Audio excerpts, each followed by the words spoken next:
One Page Weekly with Nick Slavik. Self. Data plus feelings. 10% of adults in the US see a mental health professional, therapist, or performance coach, air quotes. Well, we call therapists in Minnesota because we're stubborn humans and don't like to be vulnerable to other humans. I'm an introverted and passive aggressive, and I don't normally seek the help of others. So please allow a house painter to become very introspective for a moment. The secret to life is a pretentious thing that people love to talk about. Philosophers and poets and artists go through great pains to answer this existential question. And I think they revel in their inability to come to a conclusion, claiming it's an unanswerable question. I've come to believe that a life well lived is a combination of connection with other humans, maybe a connection with something larger than yourself, finding a purpose to what you do, and moving towards that purpose with continuous improvement. I've had the most amazing time reflecting on my early life and trying to piece together the events and relationships that form me. Why do I do the things I do? Why am I hypersensitive to some things and completely desensitized to others? Why do some things give me great energy and others deplete it? I unintentionally tried to answer these questions by myself for years. I made some progress, but mainly I just gritted it out. In the past few years, I took a huge chance and asked others for help.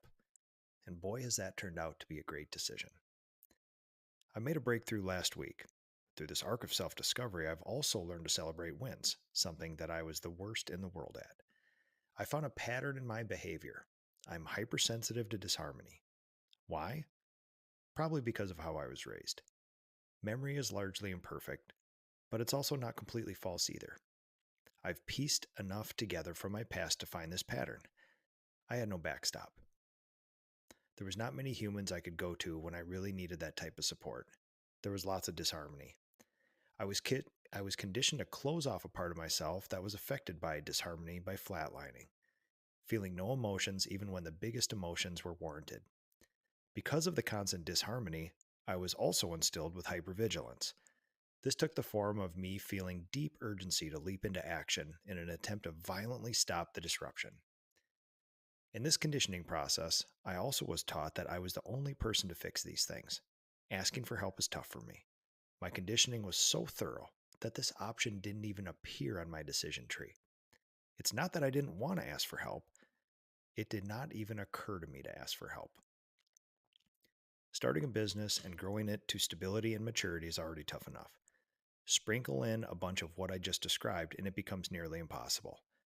My body and mind acted like all the boats were burned and that there was only one choice: grit and massive action, alone. And I didn't think I'm alone in this. I gained a whole bunch of empathy from my fellow paint business owners when I realized all of this stuff about myself. I mention this because I never had anyone mention it to me. I had no entrepreneur come to my high school and tell me that I'm not alone, that the pain I was feeling would be a superpower later in life. I had no mentor, coach, boss take me under their wing to help me along this path. I came upon this realization the hard way. I consider myself lucky to have it, and I get really sad when I think about not having it. It's cliche to say that knowing thyself is the highest realization of human life, but it's true, at least to me. I now experience a type of peace and happiness and satisfaction that I didn't know could exist, and I think it's only the start. Through brutalism, the help of my friends, and doing things that were really hard, and things that initially didn't seem to make sense to me, I learned about myself. And life is beginning to make much more sense now. This is One Page Weekly with Nick Slavik.